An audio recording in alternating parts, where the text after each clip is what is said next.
অতঃপর সে সন্তানকে নিয়ে তার সম্প্রদায়ের নিকট উপস্থিত হলো। তারা বলল, হে মরিয়ম, তুমি তো এক অদ্ভুত কাণ্ড করেছ। হে হারুনের বোন, তোমার পিতা তো খারাপ লোক ছিল না, আর তোমার মাও ছিল না ব্যভিচারিণী। তখন মারিয়াম তার ছেলের দিকে ইশারা করলো। তারা বলল, আমরা কোলের বাচ্চার সঙ্গে কিভাবে কথা বলবো? শিশুটি বলল, আমি তো আল্লাহর বান্দা। তিনি আমাকে কিতাব দিয়েছেন এবং আমাকে নবী বানিয়েছেন।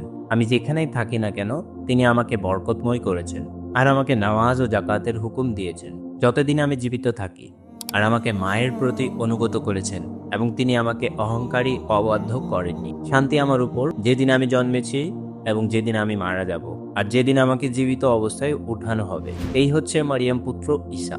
এটাই সঠিক বক্তব্য, যে বিষয়ে লোকেরা সন্দেহ পোষণ করছে। ঈসা আলাইহিস সালাম বা যিশুর নাম তার মাতৃভাষায় ইয়েসোয়া, আরবিতে উচ্চারণ করা হয় ঈসা। ইসলাম ও খ্রিস্ট ধর্ম দ্বিধাহীনভাবে যিশুকে প্রতিশ্রুত মাসিহা বা মাসিহ বা অভিষিক্ত ত্রাণকর্তা হিসেবে ঘোষণা করে। নাসরাত গ্রামের অধিবাসী হওয়ায় তার অনুসারীদের একটা সময় থেকে নাসারা ডাকা হতো।